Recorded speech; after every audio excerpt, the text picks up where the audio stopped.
David Mitchell had always been the kind of person who felt most alive when he was alone with nature. Born in Seattle in 1949, he grew up exploring the forests and mountains of the Pacific Northwest, developing an early fascination with photography that would define his adult life. By the time he turned 32, David had built a modest reputation as a wilderness photographer, selling his work to outdoor magazines and nature publications across the country.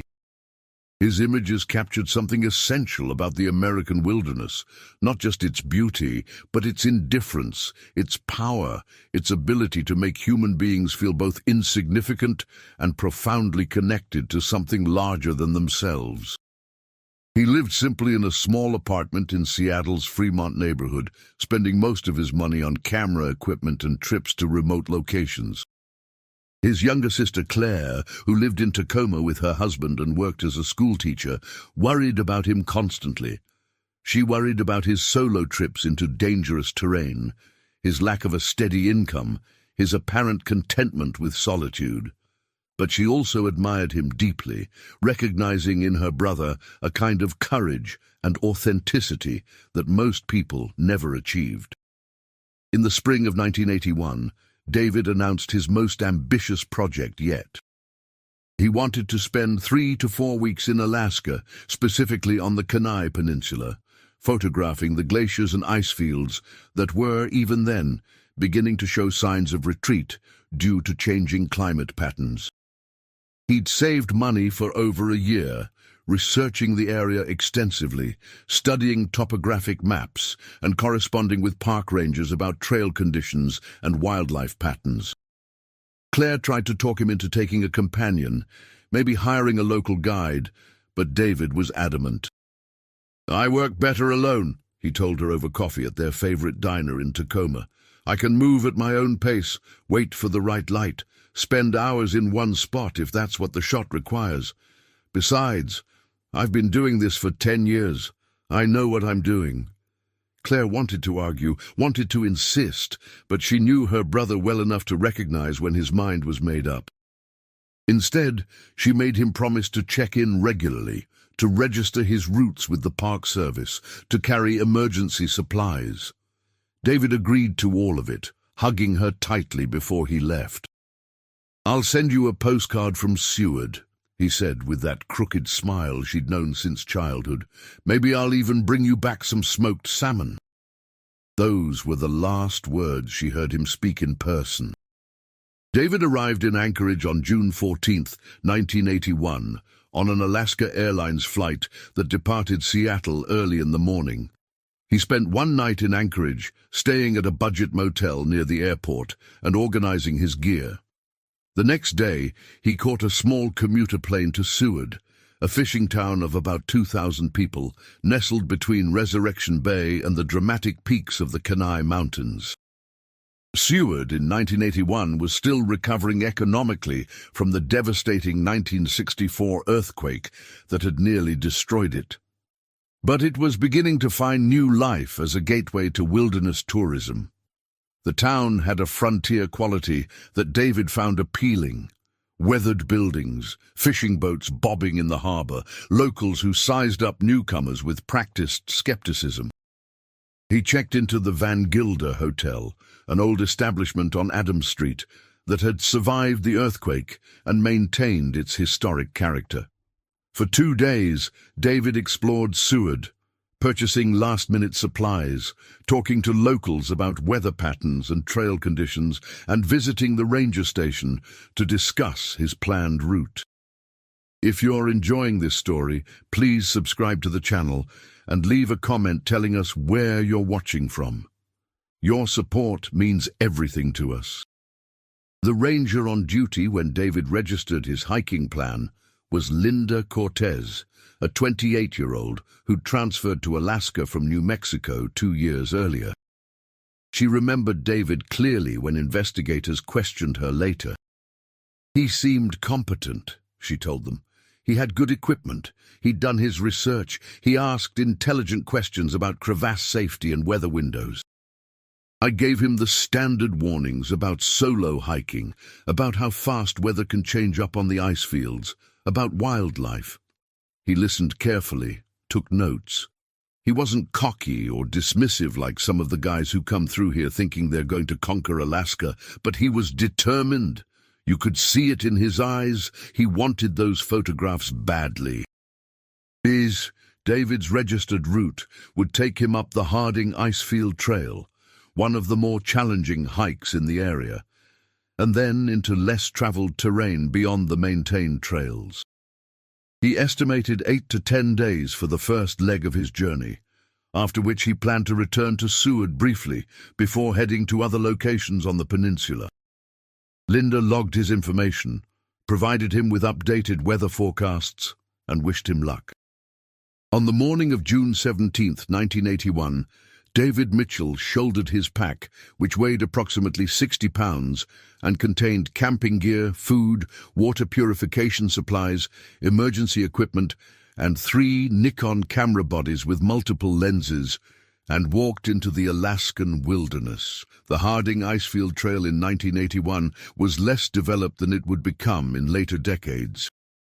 The first few miles wound through dense coastal rainforest, where Sitka spruce and western hemlock created a canopy so thick that even on sunny days the trail remained in perpetual twilight. David would have moved slowly here, stopping frequently to photograph the massive trees, the moss-covered rocks, the occasional glimpses of wildlife. Black bears were common in this area, and hikers were advised to make noise to avoid surprising them. As the trail climbed higher, the forest began to thin, giving way to alpine meadows filled with wildflowers, lupine, fireweed, columbine, blooming in the brief Alaskan summer. From these meadows, the views opened dramatically. Resurrection Bay, stretching blue-gray toward the Gulf of Alaska in one direction, and the massive white expanse of Exit Glacier in the other. This was the landscape David had come to capture, and one can imagine him setting up his tripod repeatedly, adjusting exposure settings, waiting patiently for clouds to shift and light to change. Photography at this level wasn't just about pointing and shooting. It was about understanding light, anticipating moments, having the technical skill to translate vision into image. The trail's final section climbed steeply to a viewpoint overlooking the Harding Icefield, a massive expanse of ice covering over 700 square miles and feeding more than 40 glaciers. In 1981, the icefield was still relatively intact, though scientists were already documenting early signs of retreat. From the official trail's end, hikers could see the icefield stretching to the horizon, a white desert of snow and ice punctuated by occasional rocky peaks called nunataks. Most visitors turned back at this point, satisfied with the view and wary of venturing onto the ice without proper equipment and experience. But David's plan had always been to go further. He had crampons for his boots, an ice axe, rope, and experience from previous glacier travel in Washington's Cascades. He wanted photographs from the icefield itself, images that would convey not just its beauty, but its scale, its otherworldly quality, its suggestion of the planet as it had been during ice ages past. So he continued, where the maintained trail ended, navigating by compass and topographic map, moving carefully across snow that concealed the true nature of the terrain beneath. For several days, everything apparently went according to David's plan. Based on the photographs later recovered from his camera, he made steady progress onto the icefield, establishing camps and ranging out from them to find compelling compositions. His images showed pristine snowfields under clear skies, dramatic cloud formations, the play of light on ice. He photographed crevasses from safe distances, their blue depths suggesting the glacier's immense thickness. He captured the contrast between the white ice and the dark rock of nunataks. He even set up self-portraits, using his camera's timer to place himself in the frame, a tiny human figure dwarfed by the immensity of his surroundings. In these early photographs, David looked confident and happy, exactly where he wanted to be, doing exactly what he loved, But Alaska's weather is notoriously unpredictable, especially in the mountains, and even the most experienced outdoorsmen can find themselves in deadly situations with shocking speed. Weather records from June 1981 show that a low-pressure system moved into the Gulf of Alaska on June 21st, bringing unseasonable cold and precipitation to the Kenai Peninsula. What had been partly cloudy conditions deteriorated rapidly into what locals called a whiteout, heavy snow combined with fog and wind that reduced visibility to near zero. On the ice field, away from any shelter, such conditions are extremely dangerous. It becomes impossible to navigate, impossible to tell ground from sky, easy to become disoriented and wander into hazardous terrain. David's later photographs documented the changing conditions. The images became increasingly grey and flat, the contrast diminishing as clouds moved in. One photograph showed dark clouds massing on the horizon, an ominous wall of weather approaching. Another showed snow beginning to fall, visible as streaks across the frame. And then the photographs became darker, grainier, as if taken in diminishing light or with camera settings hastily adjusted for changing conditions. The last photographs on the recovered film were the most haunting. Several showed what appeared to be complete whiteout conditions with almost no distinguishable features, just gradations of white and grey.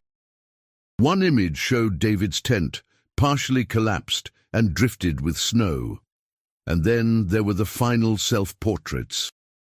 In these, David's appearance had changed dramatically from the confident hiker in the earlier images. His face was drawn and haggard, his beard crusted with ice, his eyes showing something between determination and fear. His jacket appeared wet, suggesting that precipitation had overwhelmed his gear's waterproofing. In the very last photograph, David stared directly into the camera lens with an expression that would haunt everyone who later viewed it. There was knowledge in that look, a terrible understanding. He knew he was in serious trouble. He knew he might not survive. And yet he'd taken the time to document it, to leave this final record of his experience. What exactly happened to David Mitchell in those final hours or days remains partially speculative. But investigators and wilderness experts later reconstructed a likely scenario based on the location where his remains were found, the condition of his equipment, and the photographic evidence. Caught in the sudden storm, David had apparently attempted to wait out the worst conditions in his tent. But the storm had persisted for over 48 hours, dumping several feet of heavy, wet snow on the ice field. His tent, not designed for such extreme conditions, had begun to fail. At some point, David had made a decision to try to move, to attempt to descend to lower elevations where conditions might be better. This was a reasonable choice in some ways. Staying in a failing shelter at high altitude in a major storm could be fatal, but it was also incredibly dangerous to navigate on a glacier in whiteout conditions. It was almost certainly during this attempted descent that David encountered a crevasse. Crevasses are fractures in glacier ice caused by the glacier's movement over uneven terrain. They can be hundreds of feet deep, and they're often hidden beneath snow bridges, layers of snow that span the gap but may not be strong enough to support a person's weight.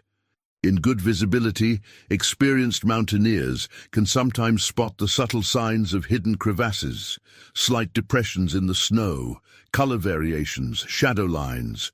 But in whiteout conditions, these signs become invisible.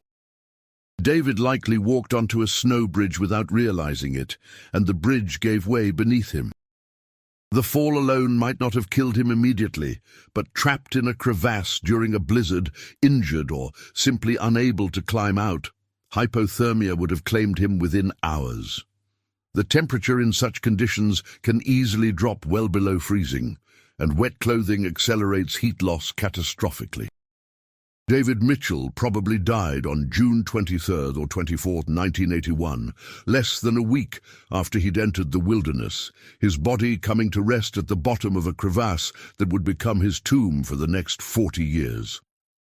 When David failed to return to Seward by his expected date of July 8th, and when several additional days passed with no sign of him, Claire Mitchell's worry transformed into panic. She'd been expecting regular updates, but David's plan had included extended periods without access to phones or mail service, so a week or even two of silence hadn't initially alarmed her. But by July 12th, when he was over a week overdue and still hadn't contacted anyone, she knew something was wrong. Her first calls to the Seward Ranger Station were met with concern, but not immediate alarm. Hikers often ran late, got delayed by weather, or simply decided to extend their trips. But Claire insisted this was different. David was responsible. He'd promised to check in. He wouldn't leave her worrying like this. By July 14th, the ranger station had initiated a search operation. Linda Cortez, the ranger who'd registered David's route, led the initial response. She coordinated with Alaska State Troopers, the Alaska Mountain Rescue Group, and local volunteers who knew the terrain. Within 24 hours, over 30 people were involved in the search effort. The searchers faced enormous challenges. David's registered route had been general, covering a large area of difficult terrain. He'd indicated plans to go off-trail, which meant he could be almost anywhere within a several-mile radius of the Harding Icefield trail. The weather, which had been clear for over a week by the time the search began, had eliminated most traces that might have helped: footprints covered by new snow, tent sites buried, any disturbance to the landscape erased by wind and precipitation. Search dogs were brought in, but on a glacier, scent tracking becomes nearly impossible. Helicopters flew grid patterns over the ice field, their crews scanning the white expanse for any sign of color, any disruption of the snow's surface. Ground teams hiked the maintained trails and ventured as far onto the ice field as safety permitted. They found nothing: no tent, no equipment, no sign that David Mitchell had ever been there at all. The wilderness had swallowed him completely. The official search continued for 12 days, an unusually long period that reflected both the seriousness with which authorities treated the case and the pressure from Claire Mitchell, who had flown to Alaska and was essentially living at the ranger station, organizing volunteer efforts and refusing to give up hope. But Alaska's wilderness is vast beyond comprehension, and searching it thoroughly is nearly impossible. After 12 days, having covered hundreds of square miles of terrain multiple times without finding any trace of David, the official search was suspended. David Mitchell was declared missing, presumed dead. The authorities' working theory was that he'd fallen into a crevasse or been killed in an avalanche, and that his body was buried somewhere on the Harding Icefield, potentially under many feet of snow and ice. They told Claire that unless someone literally stumbled across his remains, he would likely never be found. The glacier would keep him. Claire refused to accept this conclusion, at least not entirely. She understood intellectually that David was almost certainly dead. She wasn't naive about survival odds in Alaska's backcountry after a week, let alone several weeks. But not knowing for certain, not having a body to bury or definitive proof of what had happened, left a wound that couldn't heal. She returned to Tacoma, but Alaska pulled her back repeatedly. She made 3 more trips over the next 2 years, each time hiking the trails David had planned to explore, talking to locals, posting flyers with David's photograph in every business in Seward. In 1983, she hired Raymond Kovach, a former Alaska State Trooper who had retired and started a private investigation business specializing in missing persons cases. Kovach was in his late 50s, gruff and practical, but he took Claire's case seriously. He spent 6 weeks in the Kenai Peninsula backcountry that summer, following up on every rumor and possible sighting. There had been a few reported sightings of a lone hiker matching David's description in late June 1981. A fishing guide claimed he'd seen someone near Bear Glacier around June 25th, though this was well outside David's planned route, and after the major storm, making it unlikely to have been him. A pair of backpackers reported finding a torn piece of blue fabric caught on alders near Snow River in early July, similar in color to David's jacket, but without the actual jacket or any other evidence. It proved nothing.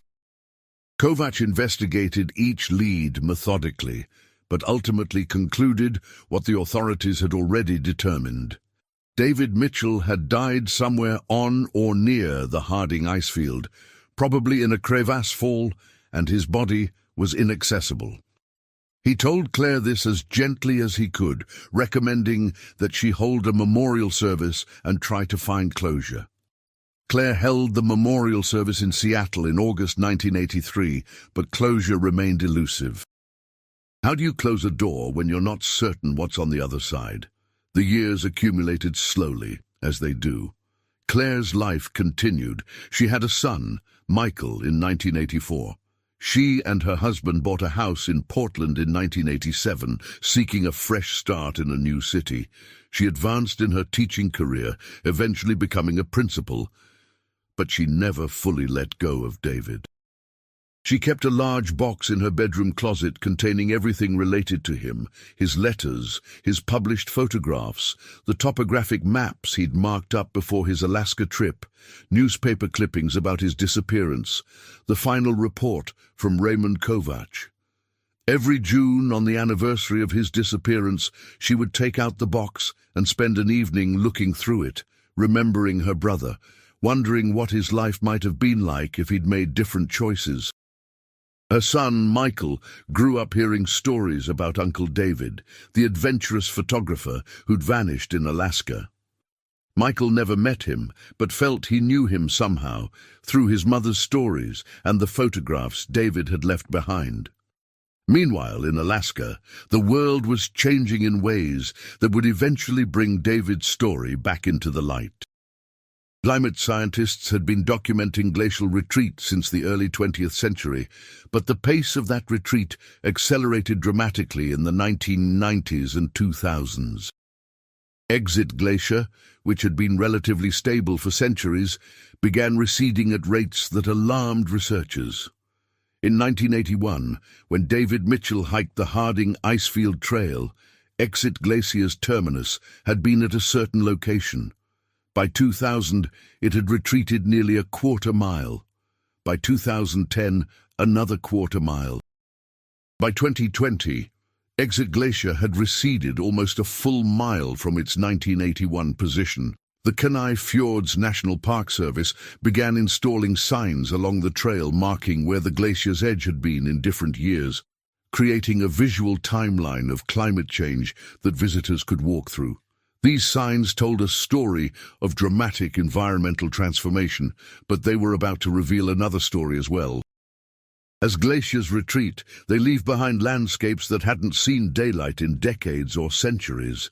Scientists call this process deglaciation, and it reveals fascinating glimpses into the past. Forests emerge that had been buried under ice, their trees preserved in the cold. Rock formations appear that hadn't been visible in living memory. And sometimes, tragically, human remains surface, victims of the mountains who had been held in the ice's cold grip for years or decades.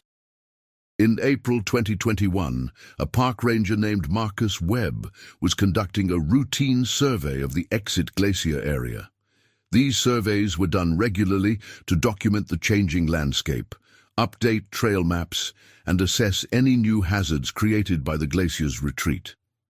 Marcus had been a park ranger for 11 years and had conducted dozens of these surveys.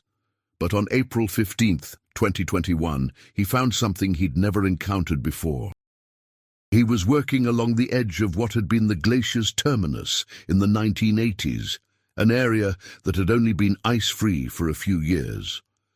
The ground here was unstable, a jumble of rocks, silt and debris called glacial till or moraine. Vegetation hadn't yet established itself in most places. As Marcus picked his way across this raw landscape, photographing new rock exposures and taking GPS coordinates, something caught his attention. It was partially buried in silt and small rocks, but there was something about its shape, its color, that didn't belong to the natural landscape. Marcus approached carefully and knelt down. His heart began to pound as he realized what he was looking at. It was a camera, an old camera, badly corroded, but unmistakably a professional quality 35mm Nikon. The leather strap was partially deteriorated, but still attached. And most remarkably, the camera was still partially enclosed in a weathered waterproof case. Marcus had seen enough episodes of Alaska: The Last Frontier and heard enough ranger station stories to know this was potentially significant. He carefully excavated around the camera without moving it, following protocols for potential archaeological or forensic discoveries. Beneath the camera, he found what appeared to be remnants of a camera bag. And inside that bag, protected by layers of fabric and plastic that had partially degraded, he found something extraordinary: a small waterproof container holding film canisters and a laminated identification card. Marcus's hands trembled as he brushed silt off the lamination and read the faded text. David Mitchell, 4737 Fremont Ave N, Seattle, WA 98103. If found, please contact Claire Mitchell, 2523-55047. The phone number's area code and exchange format immediately told Marcus this was old, probably from the 1970s or 1980s, before area codes had become more numerous.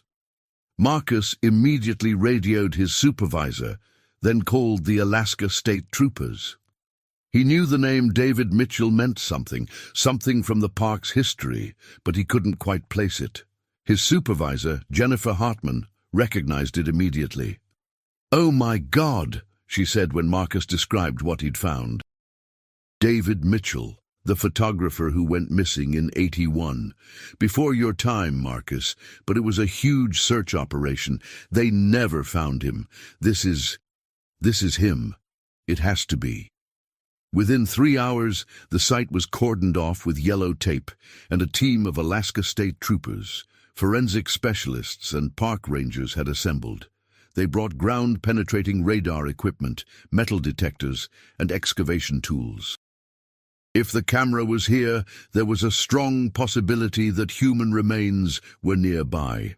The team worked methodically for 3 days, using careful archaeological techniques to excavate the area around where Marcus had found the camera. The glacial till was unstable and waterlogged, making the work slow and difficult, but gradually they uncovered more artifacts. A backpack frame, the fabric long since rotted away, but the aluminum frame intact and identifiable by its 1970s-era design. A metal water bottle, a pocket knife with a bone handle, an ice axe, scattered pieces of what had once been a tent. And on the third day, about 15 feet from where the camera had been found and buried under approximately 4 feet of glacial debris, they found skeletal remains. The bones were incomplete. Glacial movement and the passage of 40 years had scattered and damaged them, but there was enough for identification purposes. The skull was intact, which meant dental records could be used for positive identification. The Alaska State Troopers' forensic team collected everything carefully, documenting the site with photographs and detailed measurements. The remains were transported to the State Medical Examiner's office in Anchorage. Within a week, dental records confirmed what everyone already knew. These were the remains of David Mitchell, missing since June 1981. The medical examiner's report provided some additional details. The skeletal evidence showed fractures consistent with a significant fall, a fractured femur, broken ribs, a fractured arm.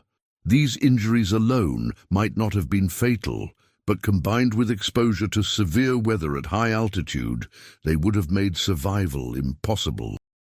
The positioning of the remains and artifacts suggested that David had fallen into a crevasse, possibly survived the fall initially, but was unable to climb out due to his injuries, and had died of hypothermia. Over the subsequent 40 years, the glacier had moved as glaciers do, slowly grinding forward and carrying David's body with it, until climate change reversed the process and the retreating ice finally released what it had held for 4 decades. The Alaska State Troopers located Claire Mitchell, now Claire Brennan, after her second marriage in 1995, living in Portland, Oregon. She was 70 years old, retired from her education career, a grandmother of 3. When Trooper Jennifer Solis called her on April 23, 2021, Claire's first thought was that something had happened to one of her grandchildren. The trooper's words took a moment to register. "Mrs. Brennan, we've found your brother. We've found David." Claire sat down hard in her kitchen chair, the phone pressed to her ear as Trooper Solis explained about the retreating glacier, the discovered camera, the recovered remains. After 40 years, David was coming home. The news spread quickly, first through local Alaska media, then picked up by national outlets. The story had everything that captures public attention. A decades-old mystery solved, the dramatic setting of Alaska's wilderness, the poignant detail of the camera that had survived 4 decades under a glacier. But the story was about to develop another remarkable dimension, because the camera, against all odds, still contained film, and that film, protected by its waterproof case and the sealed canisters, might be developable. The Alaska State Troopers contacted Kodak's Professional Services Division, which still maintained some capacity to process older film formats. The company's technicians were intrigued and agreed to attempt developing the film as a special project. Everyone involved understood that the chances of recovering usable images were slim. Film degrades over time, even in ideal conditions. These rolls had spent 40 years under a glacier, subjected to crushing pressure, temperature fluctuations, and moisture infiltration. But the waterproof case had done its job remarkably well. When the canisters were opened in Kodak's Rochester lab, 3 of the 5 rolls were clearly ruined, the film completely degraded, but 2 rolls, sealed with extra care apparently, looked potentially viable.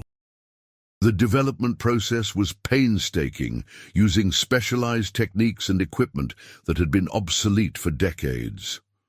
The technician handling the job, a woman named Sarah Chen, who had 30 years of experience with film photography, didn't expect much. But when the negatives emerged from the developing bath, she caught her breath. There were images, damaged. Yes, there was discoloration, unusual grain structure, areas of fog and degradation. But there were recognizable photographs. Dozens of them, a window into June 1981, into the last days of David Mitchell's life. Sarah immediately called her supervisor. "You need to see this," she said. They're remarkable." The recovered photographs were scanned at high resolution and provided to the Alaska State Troopers, who in turn shared them with Claire. She received a secure link to view them on May 18, 2021, almost exactly 40 years after David had taken them. She sat at her computer with her son Michael beside her, clicked the link, and began scrolling through images her brother had captured 4 decades ago. The first photographs showed the early stages of David's journey. The forest trail, massive Sitka spruce trees, views of Resurrection Bay gleaming in the distance. Then came images of the alpine meadows, carpeted with wildflowers, and the first views of Exit Glacier, massive and pristine as it had been in 1981. There were wildlife shots, a black bear fishing in a stream, its fur glossy in the sunlight, dull sheep on a distant ridge, a hoary marmot posed on a rock. David's skill was evident in every frame, his compositional sense, his patience, his ability to capture perfect light. These were the work of a talented photographer operating at the peak of his abilities. Then came the photographs from the ice field itself. Vast expanses of white snow under brilliant blue skies. Dramatic cloud formations casting shadows on the ice. Crevasses photographed from safe distances, their depths gradient shades of blue that seemed to glow. Nunataks rising from the ice like islands in a frozen sea. And interspersed among the landscape photographs were self-portraits. In these early ones, David looked exactly as Claire remembered him. Confident, slightly sunburned, smiling at his own camera with that crooked grin. He looked happy. He looked exactly where he wanted to be. Claire found herself smiling through tears, seeing her brother alive again, even if only in 40-year-old photographs. But as she continued scrolling, the tone of the images changed. The skies in the photographs became increasingly overcast. The light turned flat and grey. There were images of clouds massing on the horizon, dark and threatening. Then photographs taken in falling snow, the flakes visible as white streaks across the frame.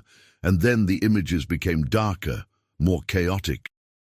A photograph of David's tent with snow accumulating around it, another showing the tent partially collapsed, and then the later self-portraits. These were the images that broke Claire's heart all over again. David's face showed exhaustion, stress, fear. His beard was crusted with ice, his jacket appeared soaked through, his eyes, those were what Claire couldn't stop looking at. In the very last self-portrait on the recovered film, David stared directly into the lens with an expression that conveyed so much. He knew he was in desperate trouble. He knew he might not survive. But he was still documenting it, still being a photographer until the very end. Claire sat at her computer and wept, mourning her brother all over again, but also feeling something like pride. He'd lived as himself until the very end. The photographs were released to the media in June 2021 with Claire's permission. They created an immediate sensation. National Geographic requested permission to publish a selection, which Claire granted on the condition that any proceeds go to wilderness search and rescue organizations. The New York Times ran a front-page story. The Washington Post, CNN, ABC News, everyone wanted to cover the story of the hiker who disappeared in 1981 and the camera that had spent 40 years under a glacier. Environmental organizations recognized the story's power as a climate change narrative.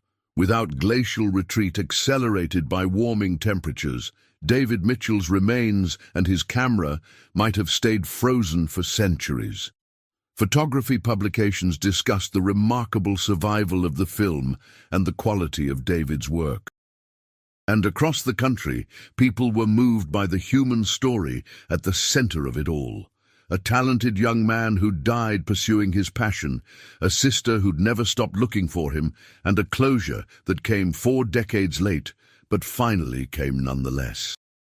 Claire organized a memorial service in Seward for July 2021. It was held at the trailhead of the Harding Icefield Trail, the last place David had been seen alive. Park rangers attended, including Jennifer Hartman and Marcus Webb, the ranger who'd found the camera. Raymond Kovacs came, now 83 years old, and using a cane, but determined to be there. The grandson of Frank Holloway, who'd sold David supplies in 1981, represented his family, and there were strangers too, dozens of them, people who'd been moved by David's story, who felt compelled to pay their respects. Claire spoke briefly, thanking everyone who'd searched for her brother 40 years ago and everyone who'd helped bring him home now. She talked about David's passion for photography, his love of wilderness, his courage in pursuing his dreams. He lived authentically, she said, her voice strong despite her tears. He lived as himself, doing what he loved. And though I wish he'd lived longer, I'm grateful he had that. Afterwards, Claire scattered some of David's ashes near Exit Glacier at a viewpoint where visitors could see the ice and mountains he'd loved.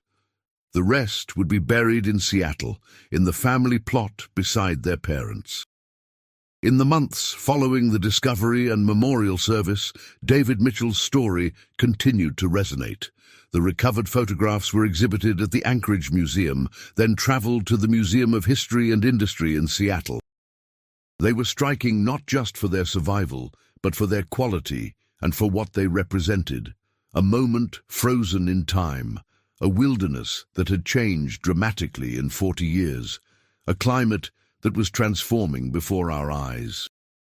The Kenai Fjords National Park created an interpretive display at the Harding Icefield Trail Visitor Center, telling David's story and using it to educate visitors about wilderness safety, the unpredictability of mountain weather, and the importance of being prepared for emergencies. The display included reproductions of some of David's photographs, information about glacial retreat, and resources for hikers planning backcountry trips. Claire found that the discovery brought her a peace she hadn't expected. For 40 years, she'd lived with an open question, an uncertainty that had colored everything in her life. She'd imagined hundreds of scenarios for what might have happened to David. Some quick and merciful, others prolonged and horrible. Now she knew. He'd been caught in a sudden storm, had attempted to descend to safety, and had fallen into a crevasse. His death had probably been relatively quick, especially given his injuries. It wasn't the ending she would have chosen for him, but it was his ending, and at least now she knew. And she had his photographs, proof that he'd been doing exactly what he wanted to do until the very end. In a strange way, she felt he'd been fortunate. He'd died in a place he found beautiful, pursuing work he found meaningful. How many people could say that? In 2022, Claire published a book titled Frozen Light, David Mitchell's Last Photographs. It combined the recovered images with biographical material about David, excerpts from his letters and journals, and essays about the 40-year search and eventual discovery. The book wasn't a bestseller, but it sold steadily, particularly among photography enthusiasts, outdoor adventurers, and people interested in Alaska.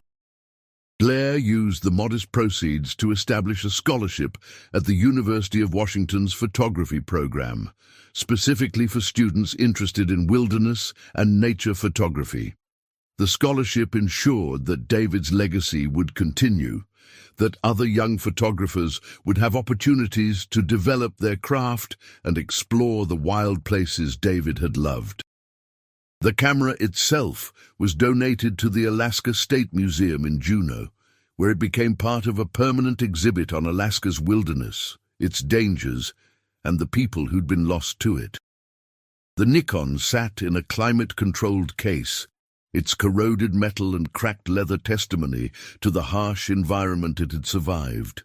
Museum visitors paused before it, reading David's story, looking at reproductions of his final photographs.